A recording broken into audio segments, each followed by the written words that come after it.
నమస్కారం గురుగారు. హలో. అంటే ఇప్పుడు ఏదైనా ఒక పర్వదినం వచ్చిందనుకోండి గురుగారు, లేదంటే మరొకటి వచ్చిందంటే ఆయా క్షేత్రాలకి వెళ్ళకుండా మీరు అక్కడ దాకా వెళ్ళక్కర్లొద్దు, మా దగ్గరికి రండి సరిపోతుంది, లేదంటే మా పీఠంలో చేసుకోండి, లేదంటే మా దగ్గర చేసుకోవచ్చు, ఇట్లా చెప్పడం వల్ల ఆ క్షేత్ర మహిమ అది ఆ క్షేత్రం యొక్క శక్తి కానీ ఇది కానీ వీళ్ళు అందుకోలేకపోతున్నారా? అది ఉంటుంది. ఎందుకంటే మనకి నదీ సంగమ స్థలాలు కానీ, ప్రాచీనమైనటువంటి పుణ్యక్షేత్రాలు కానీ, అక్కడ ఒక శక్తి ఉంటుంది. దానికి ఆ రోజే వెళ్ళాలని మూర్ఖత్వాన్ని వదిలేయాలి. అక్కడికి వెళ్ళి కొంత సమయం సాధన చేయగలగాలి. అంతే తప్ప అడావుడిగా వెళ్ళడం, దానివల్ల ఈ అంటు రోగాలు వ్యాప్తి చెందడానికి ఉపయోగపడుతుంది తప్ప ఏ రోజైనా అక్కడ ఇది ఉంటుంది కదా. అవునండి. అందులో సమన్వయం అది మనలో ఉంది. అది ఇవన్నీ తెలిసిన వాళ్ళు మాత్రమే చేయగలుగుతారు. అవి ప్రభుత్వాలు వాళ్ళకి ఒక డ్యూటీగా చేస్తారు. వాళ్ళు మామూలుగా ప్రజలు ఏంటంటే 10 మంది చెప్పేవి వింటారు కదా, వాళ్ళకి ఏం తెలియకనే కదా ఇవన్నీ వినేది. అవునవును.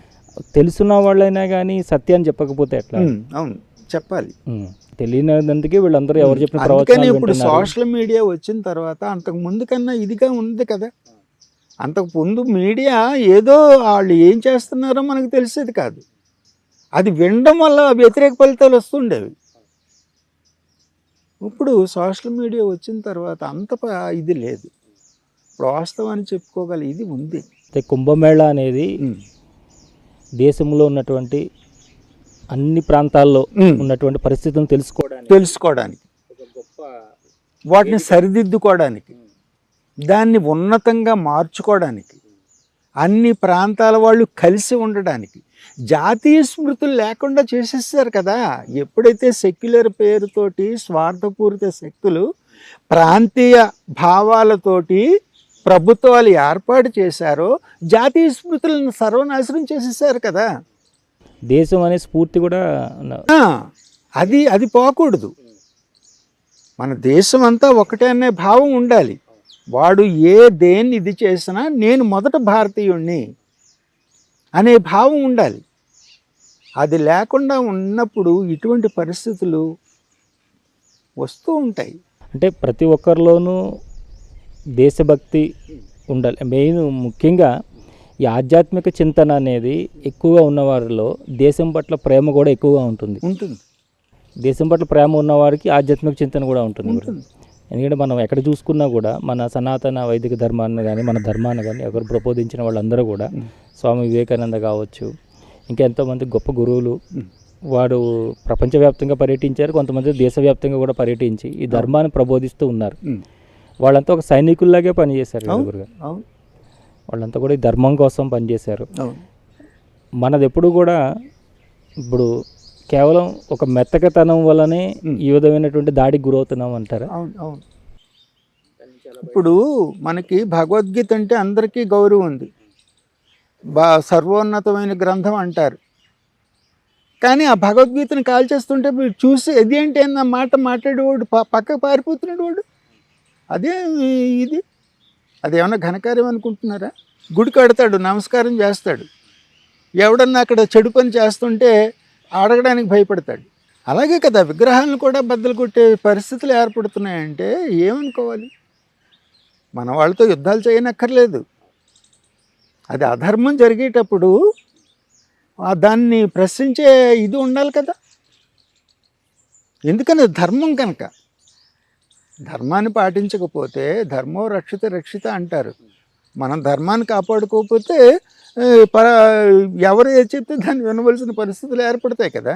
అంటే ఆహారం అనేది గురుగారు మనం తీసుకున్న తర్వాత అంటే రకరకాల ఆహారం మనిషి తన యొక్క శక్తిని బట్టి తీసుకుంటూ ఉంటుంటాడు కదా.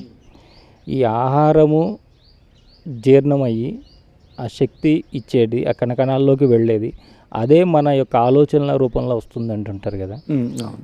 అది మనకి ఋషి సాంప్రదాయం కానీ మరొకరు కానీ సూచించినటువంటి ఆహారం ఎలాంటిది ఆహారం గురుగారు?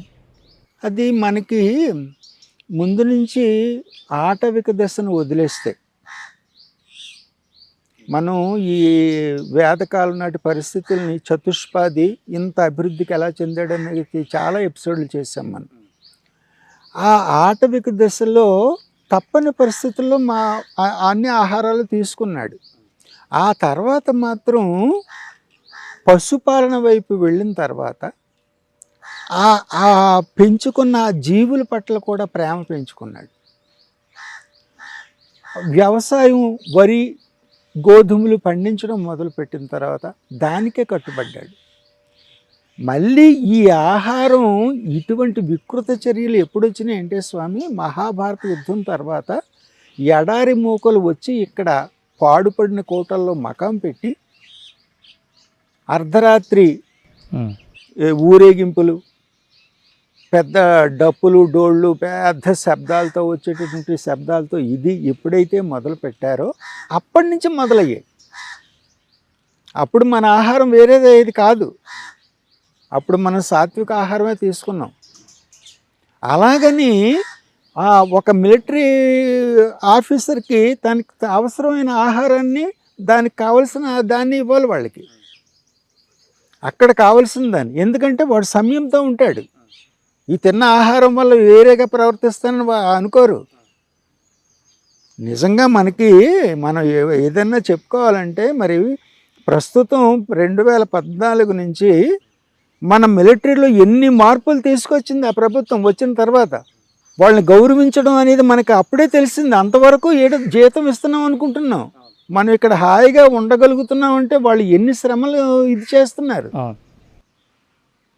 మన రక్షణ కోసం ఎన్ని ఏర్పాట్లు జరిగినాయి. ఒక రకంగా చూస్తే 1947 ముందు పరిస్థితుల కన్నా ఆ తర్వాత వచ్చిన పరిస్థితులు కనీసం 60 సంవత్సరాలు భయానకమైన పరిస్థితులు ఏర్పడ్డాయి ఇక్కడ. చాలాసార్లు అదే మెరుగేమో అనిపించే పరిస్థితులు కూడా ఏర్పడ్డాయి. అసలు మనం ఎక్కడున్నామో మనకు తెలియని పరిస్థితులు ఏర్పడ్డాయి. ఇవన్నీ తెలియని వాళ్ళు ఎవరూ లేరు. దానికి అర్థం చేసుకోవడానికి దాన్ని చాలా సున్నితంగా అర్థం చేసుకోవాలి. ఉద్రేకంతో చేసే పనులు కాదు ఇవి. మత ప్రసక్తి కూడా తీసుకురాకూడదు. ఎక్కడ మత ప్రసక్తి లేదండి. ఈ వచ్చిన వాళ్ళందరూ వ్యాపారస్తులు. వాళ్ళ వ్యాపార అభివృద్ధి కోసం చేసిన పనులు ఇవి. వాళ్ళు ఈ మత వ్యాప్తులు కూడా ఆ వ్యాపారంలో ఒక భాగం. అది మనం వాళ్ళని ఎదిరించామంటే వాళ్ళ మతాన్ని చూసి ఎదిరించలేదు. వాళ్ళు దాడి చేయడం అధర్మం కాబట్టి, వాళ్ళని ఎదిరించడం మన ధర్మం కాబట్టి ఎదిరించాం. మరి అనేక దేశాల్లో జయించుకొచ్చిన వాళ్ళు ఇక్కడ భారతదేశంలో ఎందుకు దాసోహం అయిపోయారు వీళ్ళందరూ? వాళ్ళు ఏనాడు కూడా ఈ దేశంలో ఏ విదేశస్తుడు కొన్ని రోజులు కూడా పరిపాలించలేదు అక్బర్ వచ్చే వరకు. అంటే మనకు తెలియకుండానే మనల్ని తొక్కేశారు.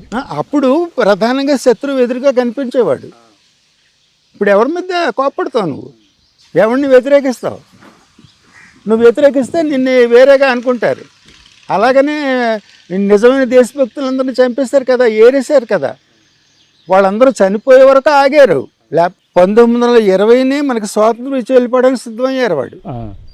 ఆ వీరులందరూ చనిపోకుండా ఉంటే వీళ్ళ ఆటలు సాగు. ఈ ప్రభుత్వాలు ఎలా నడుపుకోవడం కుదరదు, ఈ దేశాన్ని ఎలా వాడుకోవడం కుదరదు.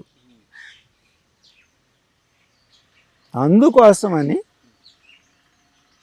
వీళ్ళందరినీ ఏరేసే వరకు ఉండి ఆ తర్వాత తమ మాటలు వినే ఆ అనుకూలమైన వాళ్ళని అక్కడ పెట్టి వెళ్ళగలిగారు. అంటే మన నిజమైన స్వతంత్రం కింద కూడా ఎలాగనుకోకుంటాం, అది అందరికీ తెలుసు. కానీ ఎవరు చెప్పగలరు? మన భారతదేశానికి కొన్ని కట్టుబాట్లు ఉన్నాయి.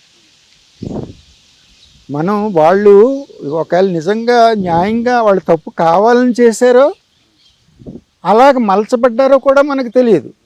ఎందుకని వాళ్ళు ఎంత భావదాస్యంలో ఉండేవారో ఎవరికైనా తెలుసు వాళ్ళ జీవిత విధానం ఎలా గడిచిందో. భారతీయ సంస్కృతి గురించి ఏమాత్రం తెలియనటువంటి ఒక ప్రధాని, ఒక విద్యామంత్రి వాళ్ళు ఎక్కడి నుంచి వచ్చారు, ఏ సంస్కృతి నుంచి వచ్చారో తెలియని వాళ్ళు కాదు కదా ఇక్కడ మేధావులు. అలాంటి వాళ్ళని మనం గుర్తు చేయవలసిన అవసరం ఏముంటుంది? కానీ కొంతమంది హిమాలయ యోగులు ఇందిరాగాంధీ గారి టైంలో కొంతమంది హిమాలయ యోగులు కూడా వచ్చి వాళ్ళ సలహాలు ఇచ్చేవారు, ఆవిడ తీసుకునేవారు అని అంటారు. అది అవన్నీ వట్టిదండి, వట్టిదే. అదన్నీ వట్టిదండి. అంటే దేవహారి బాబా దగ్గరికి వెళ్ళేవారు వీళ్ళు. దేవహారి బాబా ఏమి చెప్పరండి, ఇటువంటి సలహాలు చెప్పరు వాళ్ళకి. మహాత్ములకి సజ్జనుడు ఒకటే, దానికి వ్యతిరేకమైన వాడు ఒకటే, అందరినీ ఆదరిస్తాడు. పరమాత్మ దుష్టుడిని ఒకలాగా సద్గుణవంతుడిని ఒకలాగా చూస్తాడా? అలా చూస్తే వాడు పరమాత్మ ఎలాగవుతాడు? వాడు మళ్ళంటి మనిషి అవుతాడు. వాళ్ళందరినీ ఒకేలా చూస్తారు. అలా చేసినప్పుడు బయట ప్రచారం చేసుకుంటారు. ఇవి తెలియందే ఉంది. రాజకీయాలు ఇది సహజమే. ఒక ఫాసిస్టు ఒక ప్రధానమైన పదవిలోకి వస్తున్నాడు, వాడు భయపెట్టేస్తున్నాడు. దానికి మరి అణిగి ఉంటున్నారు కదా, అంటే అనుకున్నట్టు ఉన్నారంటే వాడిని అంగీకరించినట్ట? అదేం కాదు. వాడికి ఎన్నాళ్ళు సాగుతుందో సాగుతుంది. ఇది ఏం లేదు. మనం మూలంలోకి వెళితే మనం అంత భయపడిపోవాల్సింది కూడా ఏమీ లేదు. ఇదంతా ఒక వ్యాపార సామ్రాజ్యం. తమ వ్యాపారాన్ని నిలుపుకోవడం కోసం వచ్చారు తప్ప వాళ్ళు మత వ్యాప్తి కోసం రాలేదు. వాళ్ళు వేసే ఎంగిలి మెతుకుల కోసం ఈ దౌర్భాగ్యులు ఇలా తయారవుతున్నారు. అది వీళ్ళ తప్పు. అంటే ఇప్పుడు గురువులు చాలామంది సాధకులు ఉంటారు కదండి, హిమాలయాల్లో ఎక్కువ మంది బాగా సాధన చేస్తుంటారు. వాళ్ళకి మన దేశం యొక్క పరిస్థితులు ఇక్కడ వీటన్నిటి గురించి వాళ్ళకి అవగాహన ఉంటుంది. వాళ్ళు వాళ్ళ చర్యల ద్వారా ఏదైనా మార్పు కోసము అప్పుడు ఎందుకు ప్రయత్నం చేయలేదని? ఏ ప్రయత్నం చేయలేదని మీరు ఎందుకు అనుకుంటున్నారు? అంటే మన అన్ని సంవత్సరాలు సాగింది కదా, 60 సంవత్సరాలు పాటు. లేదు, అది కాదు. అది చేయడం వాళ్ళ పని కాదు. అది చేయడం వాళ్ళ పని కాదు. కానీ మన దేశాన్ని ఎప్పుడూ ఎవరో రక్షిస్తున్నారని మాత్రం మీరు అర్థం చేసుకోవాలి.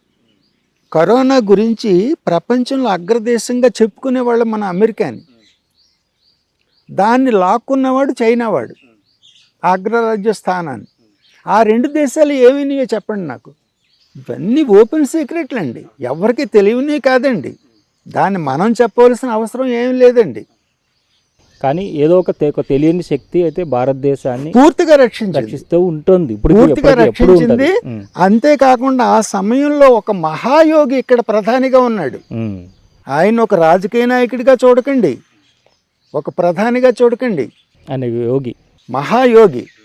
మిలిటరీలో మన కోసం ప్రాణాలు అర్పించే వీర జవానులు ఎంత భయంకరమైనటువంటి వాళ్ళకి సౌకర్యాలు లేక ఇదైపోతుంటే వాళ్ళకి రక్షణ కల్పించారండి ఆయన. ప్రపంచం అంతా అంగీకరిస్తోంది ఆయన గొప్పతనాన్ని.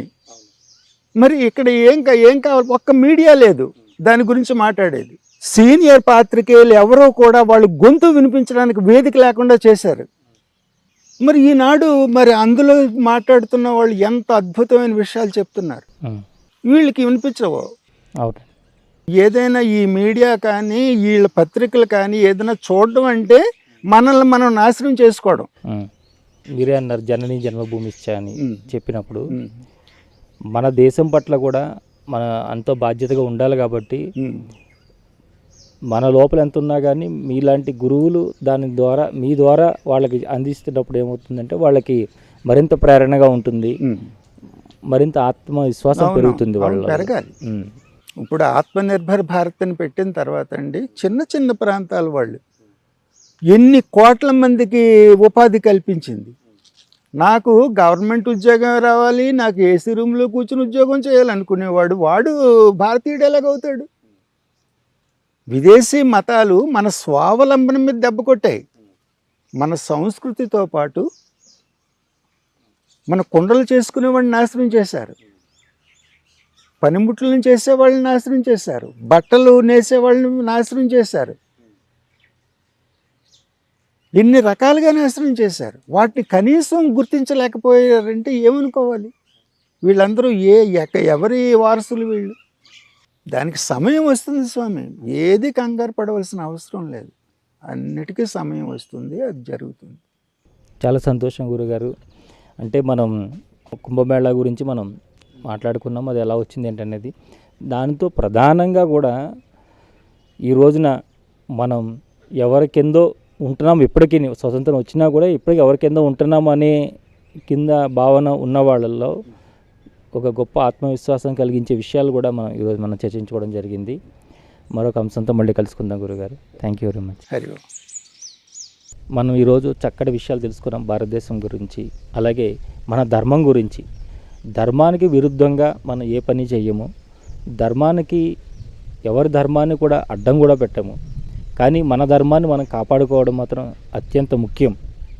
మనం ఎప్పుడు కూడా కేవలం మంత్ర సాధన చేసుకుంటా జపం చేసుకుంటా అని కాకుండా ధర్మం కోసం కూడా పోరాటానికి కూడా మనం ఇప్పుడు కూడా సిద్ధంగా ఉండాలి, భారతీయుడు అనే వాళ్ళందరూ కూడాను. ఆ విధంగా భారతదేశాన్ని ఒక గొప్ప రహస్య శక్తి రక్షిస్తూ ఉన్నది. అలాగే మరోసారి ఈ సువిశాల భారతదేశాన్ని మనం చూడబోతున్నాము. అలాగే ప్రపంచానికి ఆధ్యాత్మిక గురువుగా భారతదేశము గొప్పగా వెలుగొందుతూ ఉన్నది, మరింతగా వెలుగొందుతూ ఉంటుంది. మరొక ఎపిసోడ్తో మళ్ళీ కలుసుకుందాం. అంతవరకు